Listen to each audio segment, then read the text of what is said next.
Put the IO-360 in.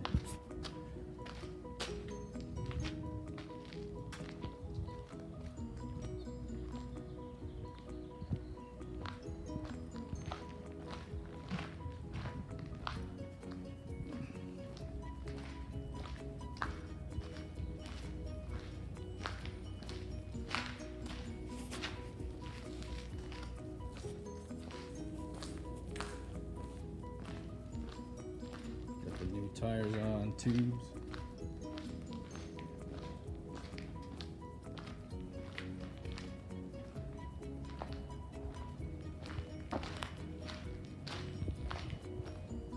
Start hooking all the wires up, cables, the motor.